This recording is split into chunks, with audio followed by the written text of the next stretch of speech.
If you Google top CEOs of the world, you'll find 3 or 4 names in the top 10 who are Indian CEOs.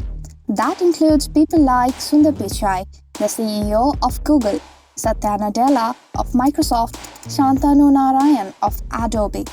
In fact, 30% of Fortune 500 listed companies have Indian-born CEOs, according to a study by Harvard Business Review. Obviously, the question crosses your mind, what actually are the Indians doing that we are missing?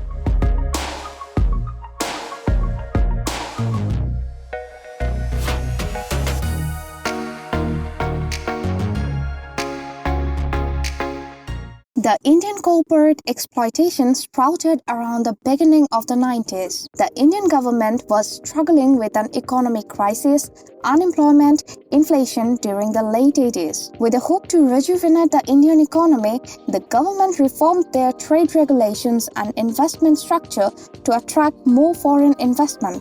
This attracted many foreign companies to invest in or start manufacturing in India. But running a factory in India might not be as easy as it sounds, because India has the most diverse culture in the whole world. About 121 languages, 19,500 dialects, 6 main religions, and hundreds of different cultural differences are found in the country alone. Managing and marketing something in such a myriad of attributes was definitely a challenging job. Therefore, you'd need someone who understands the local sentiment and has a good hand in managing a business in a diversified situation. That's why the big shot corporate houses found their answers.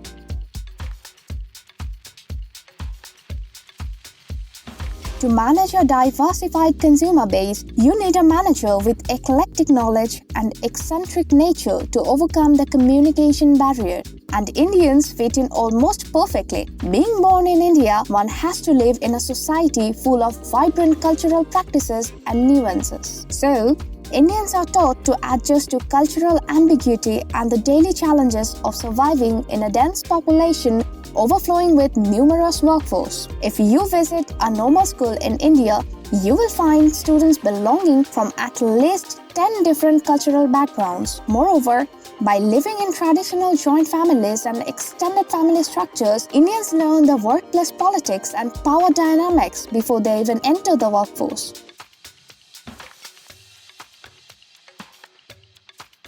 As we discussed, the 90s were a breakthrough era for modern-day India. Incidentally, the passage of the Immigration Act of 1990 created a massive influx of Indian students and IT workers in the Western world. Since these emerging leaders are simply the results of the talented crop of the 90s, we are seeing more of them emerge now. Besides that, the Indian educated society is by far the driving force of the Indian economy and job sector. The majority of the Indian psyche revolves around STEM education, and with intensely competitive entrance exams, only the best of the best gets selected for top-notch degrees. While the opportunities are endless, local employment still hasn't been able to compensate for the talents adequately. As a result, a huge portion of the first-class minds goes abroad. In this case, the western side for a higher value of life. Nearly 78% of the Indian immigrants in the US have a bachelor's degree or higher, the highest for any top origin country. Though other East Asian nations also provide higher quality education, but the ample emphasis on English education, student exchange programs with foreign universities, talent sourcing campaigns gives Indian institutions an edge over the counterparts.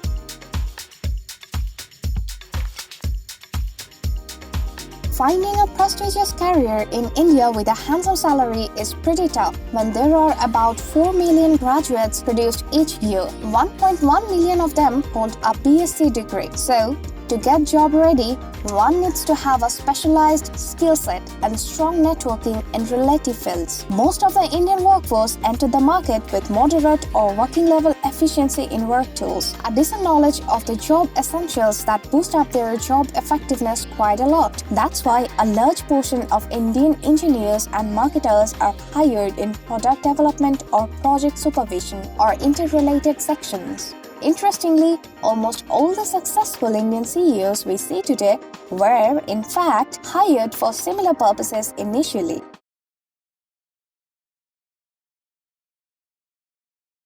The strategy also works because in India, as a consequence of the high population and the lack of resources, people need to develop problem-solving and strategic thinking skills from an early age. Indians employ the idea of being resourceful and flexible to come up with creative solutions to daily problems by employing the concept of jugaad, basically which contemplates the idea of junkyard genius. Unlike the US, no intricate system of rules, regulations and procedures that guides the conduct of millions of Indians doesn't exist. They are highly flexible and one must be able to handle ambiguity. The skill building in this practical life training enables Indian leaders to succeed in today's rapidly changing corporate world as they don't have a clear process to follow. And the Indian corporate environment is familiar with booming growth of technology and customer psychology due to the mass market.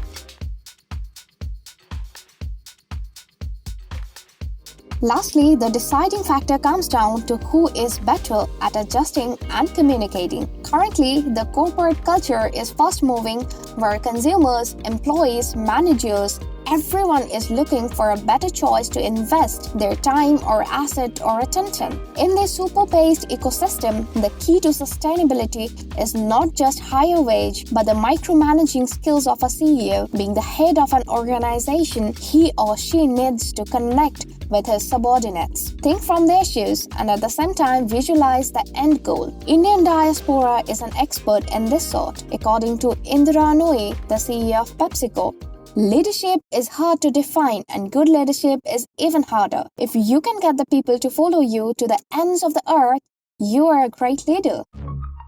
Therefore, the challenges of leadership are hard to overcome, but not impossible, and Indians are doing great in this segment. But what if they fail in prediction? Do you think more Indian CEOs will be emerging in future? Also, make sure to like and subscribe if you don't wanna miss our next video. Thanks for watching.